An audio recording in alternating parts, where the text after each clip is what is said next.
Just time. No hesitation, no doubts. That's it? That's it. I got it. And now a word With Ron and Fez.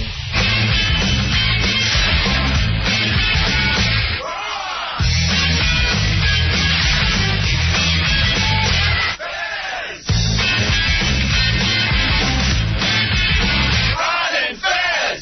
Hey!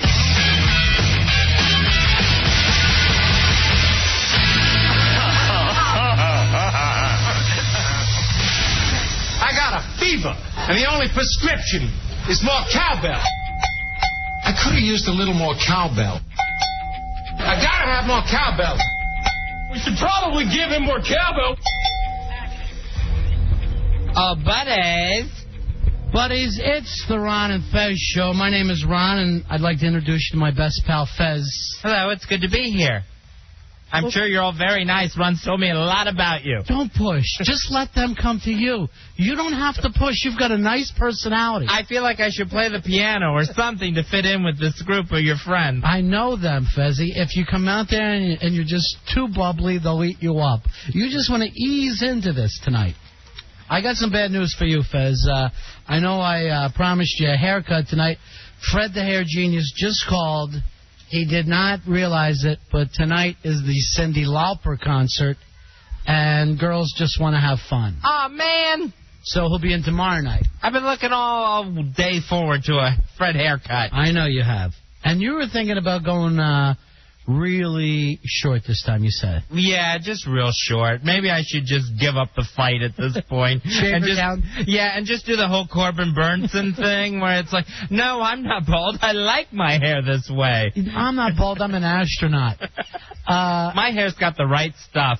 And then you're thinking about major beard this year. Yeah, this is for I cheer on my Buccaneers, and this year, like last year, I wore a Buccaneer shirt every day for a year and 10 days. Just ridiculous. This year, I'm thinking this, a nice big buck beard, where starting preseason starts August 9th with the Redskins-Broncos Hall of Fame game. Right. Starting the beard then, and just letting it grow until Super Bowl, just to see how long the baby can get. How big has your beard ever gotten before? I've had a pretty long goatee before. Yeah. I don't think as long as El Jefe's, just to give you a point of reference. Right. But you're going to stay full beard. Yeah, I would stay full beard. I'm kind of thinking of a Rupert Survivor look. And it's not laziness. It's not because I just like to lay around during football season and do nothing but drink and gamble. I think it's a little more obsessive is how you get, like, we were all a little weirded out by the year of the same shirt every day. But I feel I need to do something for the team. Yeah, I know. Well, that should help, Magic Thinker. I don't know, Fez. I'm just going to back you up as I normally do. So this is going to be Corbin Burnson meets Rupert from Survivor. That's your new look. By Christmas time, you'll think you'd be sitting here next to Santa Claus. I'm just worried you're going to end up on one of those fashion don't shows that they show on E! Here's a real fashion don't. I don't need the fashion police coming after me. Saddam Hussein's daughter, Ragdad, says her father needs an American attorney to get through this trial. But please, not one that's Jewish, saying she can't deal with Jews. Well, good luck finding that, honey. I looked around myself. Here's your lawyer, Mr. Dershowitz. Yeah. It's not going to happen. You want a good lawyer, or do you want a non-Jew? Or do you want a Gentile? You've got to make up your mind. Look, you think Fez and I would be working if we refused to work with Jews? Forget about it. Sure, Ragdad, we all have the same sentiments, but we put things behind us and we do what's best. Believe me, we're all working in Radio Palestine. We'd all just like to talk to one Christian once about our career. It doesn't happen that way. This is reality. She's so funny, and she's like, you know what, and my father has done the right thing, and he should still be the president of Iraq, and she just doesn't stop as she's asking for help. She's like Gotti's daughter. It's the same way. They see a whole different side than we do. She's growing up Hussein. Yeah. Growing Up Hussein. Fezzy, did you get the chance to see the Growing Up Gotti show, which is Gotti's daughter? I can't think of her first name. Victoria. Thank you very much, Rain Man. I appreciate that. You're always there with the facts no one really cares about. It's her and these 3 little Goomba teenagers. Carmen, Frankie, and Johnny. All right, now, that's just too odd.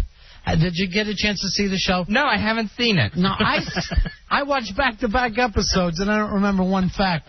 And this is what you read, TV Guide. He doesn't read except for TV Guide.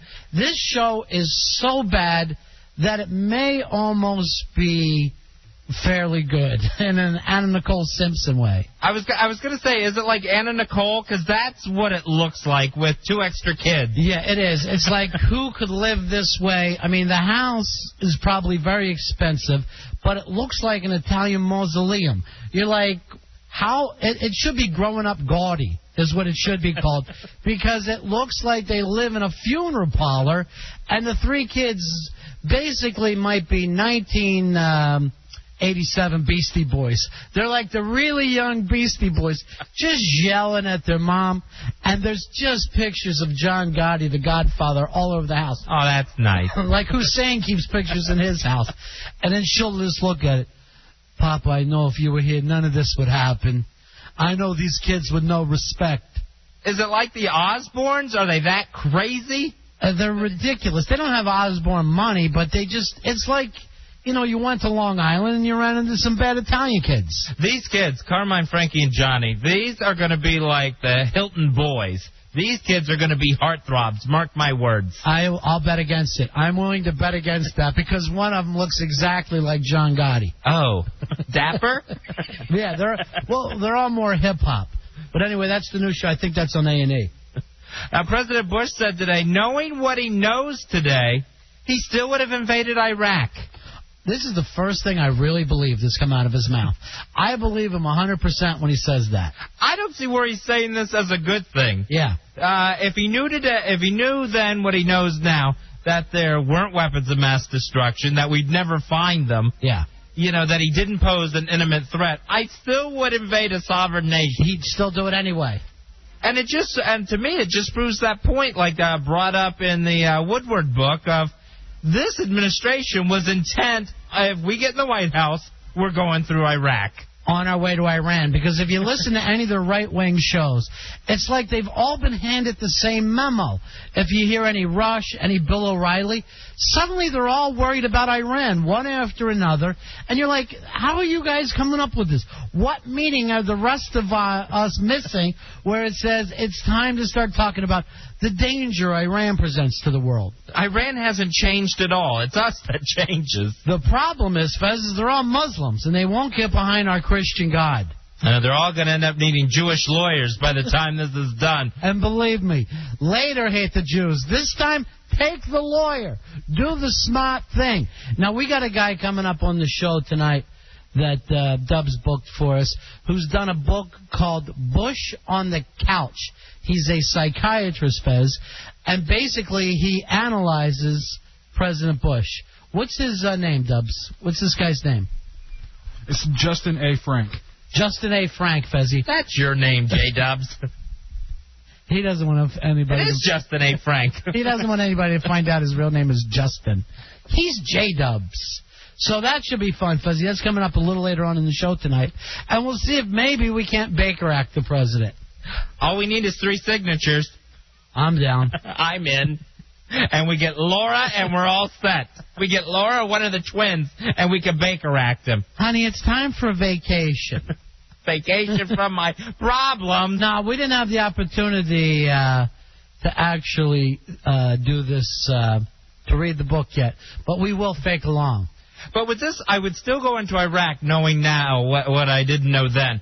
This is that book that 5 Minutes with the President, where the celebrities write their little essays. Right.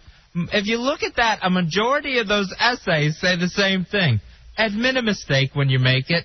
Just tell us you're sorry. Just say, hey, I was wrong even. Fez, he never made a mistake in his life. He never made one mistake. He told Tim Russert that. I can't come up with anything.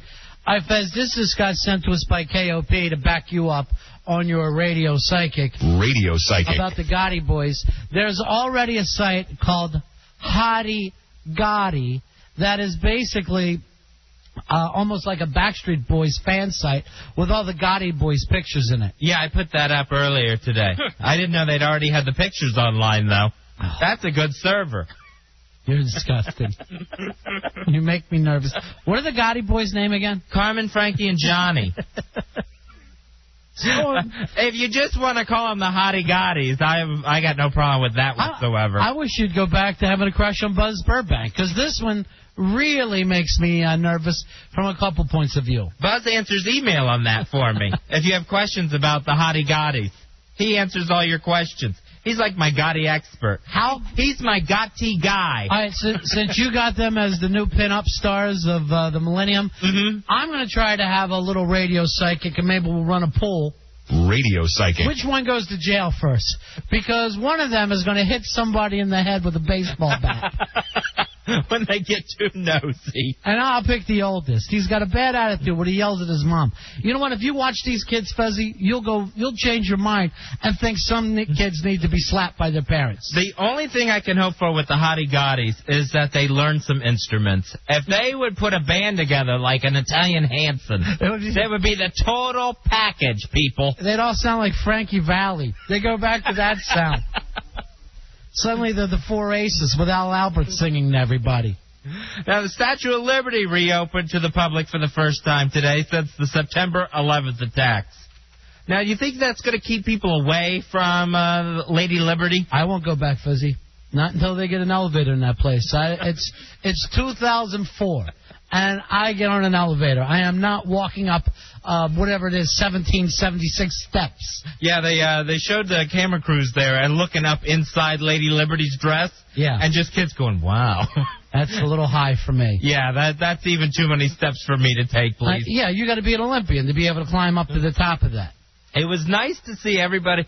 I mean, because the ferry boats going out there were just filled with people going to see Lady Liberty. Right. And just so many people, so defiant in the cameras. Nobody's going to scare me from seeing the Statue of Liberty. And just all of a sudden, everyone got so tough about it. Well, that's why it's open. And by the way, those terror reports are 3 years old. So stop worrying. That I just heard about. What in the hell? That's 3-year-old information? It's 3-year-old information. But the weird thing is that for some reason there's still machine guns out in front of these banks. There hasn't been for 3 years. Yeah, you would think, hey, if it's so important, we should have had it out there for 3 years. I know I flip-flop more than John Kerry, but now I'm back with Howard Dean, where he says, you can't trust anything anybody says. How are we supposed to know what's real? Yeah, it is. It's a tough one because you want to be vigilant. I want to be like the little girl in Survivor who is now on The View. Elizabeth Hasselbeck. Oh, God. Elizabeth Hasselbeck, who said to us today on The View, we are an army of eyes and ears. Ew, that's gross. I don't want to see some ear army marching down the street. I don't want to feel like I'm in the army, looking and listening to everybody, trying to come up with clues. That's why we pay our taxes. There should be somebody better than Gladys next door to be able to figure out what's going on. Abner, Samantha's flying. Abner, I stole a Muslim. Call Homeland Security, Abner. All right, my Gladys Travis sounded more like I was married to Archie Bunker. It sounded more like an Edith.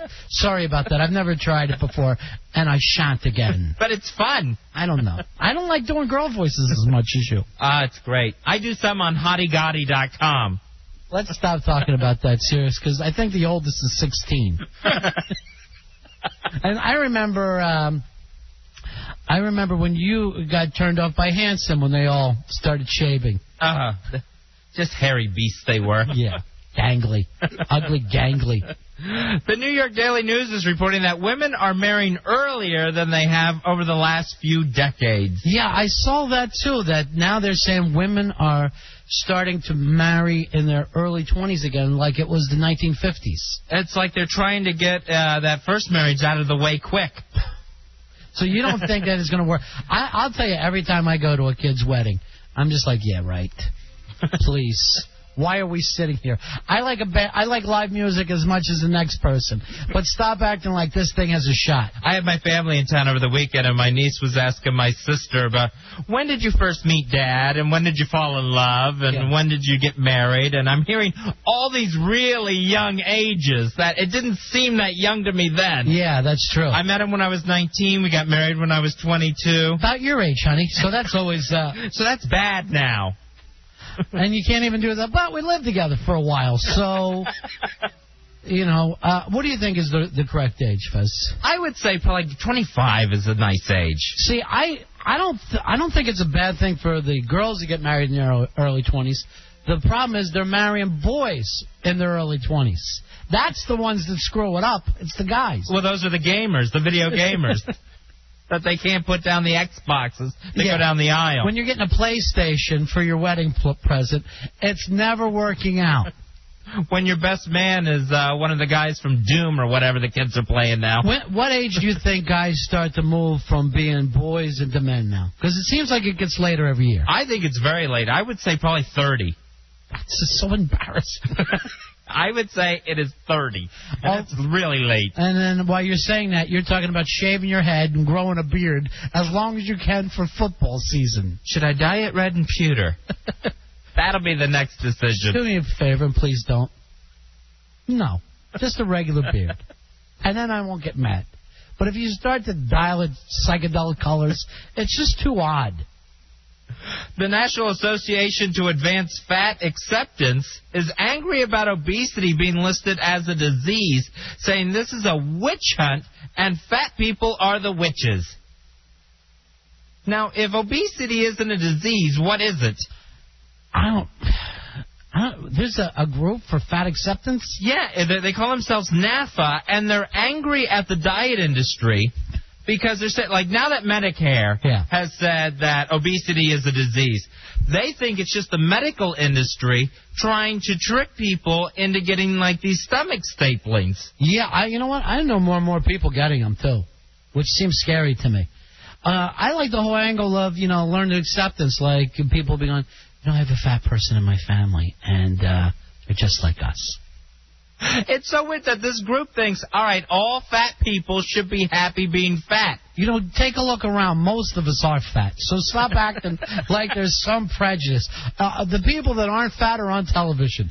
This shouldn't be the NAAFA. It just should be the USA. This is our call letters, the USA. Actually, what we should do is get fatter stars on our flag so people understand where we're coming from. Oh, I'm sure Kirstie Alley will be speaking at some of the many, many, many luncheons they'll be having to promote their group. I have no idea why they're saying this stuff about us. But it's so weird that they think that, that everyone enjoys being fat and should enjoy being fat. Some of these people have real health issues. I think the reason why they called it a disease, and this also happened with alcoholism, is so that the insurance companies would cover it. Because I don't know if you can actually come up with facts that really prove that either one of them is a disease.